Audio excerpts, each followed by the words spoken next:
नमस्कार। आशा आयुर्वेदा सेंटर में आपका स्वागत है। आज हम इनफर्टिलिटी ट्रीटमेंट विद आयुर्वेदा के बारे में बात करेंगे। आज के युग में अधिकतर दाम्पत्य जीवन के लिए जो सबसे बड़ी परेशानी का कारण बना है वो है बंधत्व। इनफर्टिलिटी को लेकर लोगों की धारणा है कि आईवीएफ ही इसका सॉल्यूशन है, जबकि हम आशा आयुर्वेदा सेंटर पर अनेकों बंधत्व के केसेस को केवल पंचकर्मा और मेडिसिन से ठीक करते हैं और अनेकों कर भी चुके हैं, जिसमें बहुत सारे आईवीएफ फेलियर सम्मिलित हैं। इनफर्टिलिटी के कारणों की अगर हम बात करें या आईवीएफ फेलियर के कारणों की बात हम करते हैं तो उसमें जो मेन रीजंस देखने को मिले हैं, हमारे पेशेंट्स के थ्रू हमें जानने को मिले हैं, उसमें यह है पुअर स्पर्म क्वालिटी, ओवम की क्वालिटी अच्छी नहीं है, ट्यूबल ब्लॉकेज जो बहुत बड़ा कारण है, स्पर्म्स का काउंट अच्छा नहीं है या उनकी मोटेलिटी अच्छी नहीं है या एक्टिव स्पर्म्स की क्वालिटी अच्छी नहीं है, एंडोमेट्रियम बहुत अच्छी नहीं बनती है, पीसीओडी जो आजकल ऑलमोस्ट हर कपल को आईवीएफ की तरफ खींच रहा है, chromosomal abnormalities, stress, infertility with unknown reason. आपका सारी रिपोर्ट्स नॉर्मल हैं, सारे हार्मोन्स नॉर्मल हैं, आपके एज फैक्टर्स ठीक हैं, सब कुछ अच्छा है, लेकिन फिर भी इनफर्टिलिटी का इशू आ रहा है। इन सभी प्रॉब्लम्स के लिए आयुर्वेद आपके लिए बेस्ट सॉल्यूशन है। क्रोमोसोमल एबनॉर्मलिटीज़ की बात करते हैं तो बहुत सारे कपल्स हमारे पास ऐसे आते हैं जिन्हें ऑलमोस्ट हर बार कंसीव करने के बाद हर बार जब भी उनका बेबी कंसीव होता है उसमें कुछ ना कुछ एक नॉर्मल प्रॉब्लम देखने को मिल जाती है। जैसे एक कपल था जिसने 11 आईवीएफ करवाए, लेकिन हर बार उसके बेबी में हार्ट में होल देखने को मिला।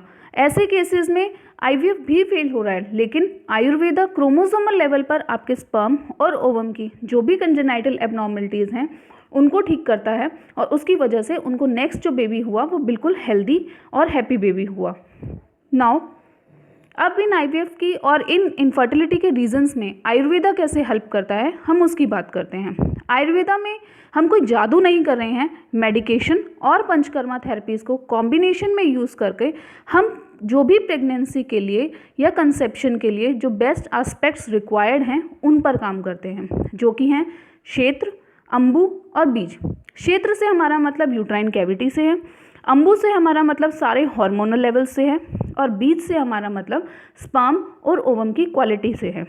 हम एग की क्वालिटी को, स्पर्म की क्वालिटी को, स्पर्म काउंट को, पीएच ऑफ द यूट्रस को इंक्रीज़ करते हैं, एंडोमेट्रियम थिकनेस को, इन सब को बहुत सारी पंचकर्मा थेरेपीज़ के थ्रू जो कि इनफर्टिलिटी यानी बंधत्व में बताई गई हैं, संहिताओं में जिनका वर्णन किया गया है, उनके थ्रू ट्रीट करते हैं, जैसे कि उत्तर बस्ती, मात्रा बस्ती, विरेचन इत्यादि।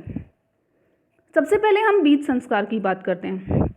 बहुत से पेशेंट्स ने आके ऐसा बोला कि हमारा आईवीएफ फेलियर हुआ है, डॉक्टर ने हमें बोला कि जो आपका एम्ब्रियो बना था उसमें आपके एग की क्वालिटी अच्छी नहीं थी या हस्बैंड के स्पर्म की क्वालिटी अच्छी नहीं थी, इस वजह से आपका आईवीएफ फेलियर हुआ है। नेक्स्ट टाइम के लिए पहले हम एग की क्वालिटी को एनहेंस करेंगे या स्पर्म क्वालिटी को एनहेंस करेंगे, फिर दोबारा आईवीएफ किया जाएगा। Again they went for IVF, same issues आते हैं। ऐसे केसेस को ट्रीट करने के लिए आयुर्वेदा में हम बीज संस्कार करते हैं। बीज संस्कार में आप मेल स्पर्म और फीमेल ओवम को 100% डिटॉक्सिफाई करते हो। कंजेनाइटल लेवल पर, क्रोमोसोमल लेवल पर उनका प्रॉपर डिटॉक्सिफिकेशन होने से उनकी क्वालिटी एनहेंस होती है और पेशेंट नेक्स्ट साइकिल में ही कंसीव कर जाता है। बीज संस्कार करने के लिए जो मेन पंचकर्मा प्रोसीजर है वो है विरेचन। विरेचन एक परगेशन थेरेपी है। आप मेडिकेटेड घी या कुछ और मेडिसिन देके पेशेंट का प्रॉपर डिटॉक्सिफिकेशन कराते हो, 6-7 डेज तक उसको मेडिकेटेड घी पिलाते हो, देन उसके बाद उसको परगेशन थेरेपी के थ्रू उन सारे टॉक्सिन्स को बॉडी से बाहर निकालते हो, जिससे बॉडी प्यूरिफिकेशन के साथ साथ क्रोमोसोमल लेवल तक आपके एग और आपके स्पर्म दोनों का डिटॉक्सिफिकेशन होता है और बीज संस्कार किया जाता है। इसके बाद जब पेशेंट ने कंसीव किया तो उसमें कोई कंजेनाइटल एबनॉर्मलिटी नहीं देखने को मिली। नेक्स्ट जो पंचकर्मा थेरेपी हम यूज़ करते हैं इनफर्टिलिटी पेशेंट्स में वो है बस्ती कर्म। बस्ती बहुत तरीके से दी जाती है। लेखन बस्ती है, मात्रा बस्ती है, नीरू बस्ती है। किस पेशेंट में कौन सी बस्ती दी जानी है वो उसकी कंडीशन पे डिपेंड करता है। बेसिकली बस्ती बॉडी के जो 3 दोषाज हैं, वाता, पित्ता और कफा, उन तीनों पर काम करती है। अगर पीसीओडी का केस है तो हम उसमें लेखन बस्ती दे रहे हैं। अगर किसी का कुछ हार्मोनल इशू चल रहा है तो हम उसमें मात्रा बस्ती दे रहे हैं। कहीं पर हमें अपान वायु की दुष्टि लग रही है तो उसमें हम अलग बस्ती दे रहे हैं। बेसिकली बस्ती प्रोसीजर के थ्रू हम दोषों को बैलेंस करके यूट्रस का पीएच मेंटेन कर रहे हैं, सारे चैनल्स को ओपन कर रहे हैं, हार्मोन्स को मेंटेन कर रहे हैं। जो अगली पंचकर्मा थेरेपी सबसे इम्पॉर्टेंट जो इनफर्टिलिटी में हेल्प करती है वो है उत्तर बस्ती।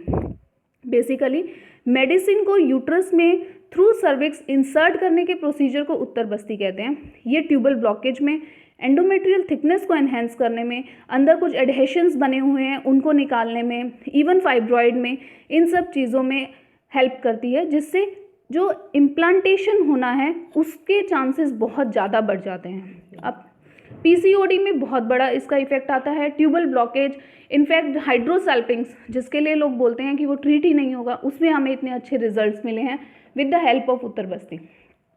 नेक्स्ट आता है शिरोधारा। बेसिकली बहुत से कपल्स ऐसे हैं जिनका सारी चीज़ें नॉर्मल हैं, कोई हार्मोनल लेवल में इश्यूज़ नहीं है, उनकी लाइफ में कुछ इश्यूज़ नहीं हैं, फिर भी उन्हें कंसीव नहीं हो रहा।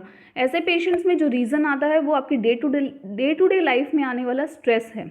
उस स्ट्रेस को मेंटेन करने के लिए हम शिरोधारा थेरेपी करवाते हैं। पेशेंट बिल्कुल रिलैक्स होता है, रिलैक्स होगा तो आपकी हार्मोनल बैलेंस बिल्कुल नॉर्मल बना रहेगा और उसके बाद कंसेप्शन बहुत ईजी हो जाता है। तो पॉइंट इज़ कि पूरी बॉडी का क्लिनजिंग करना है, यूट्रस के हर एक एस्पेक्ट पे काम करना है, क्षेत्र पे, बीज पे, अंबु पे काम करना है। हमारी बॉडी के जो 5 एलिमेंट्स हैं, एयर, वाटर, अर्थ, स्पेस, इन सब पर काम करना है। सब पे काम करने के बाद इनफर्टिलिटी अपने आप ही सॉल्व हो जाती है and you give life to a healthy baby. अब अगर मैं आपसे यही विनती करना चाहती हूँ कि अगर आप आईवीएफ फेलियर की तरफ जा रहे हैं या आप आईवीएफ प्लान कर रहे हैं तो अपने आप को एक मौका दें, आयुर्वेद अपनाएं और बेहद इकोनॉमिकल और साइड इफ़ेक्ट्स फ्री तरीके से माता पिता बनने का सुख प्राप्त करें। हम यकीन दिलाते हैं आपको, आप आयुर्वेद को अपनाकर बिल्कुल भी निराश नहीं होंगे। इसीलिए विजिट कीजिए Asha Ayurveda centre, Rajouri garden. Thank you.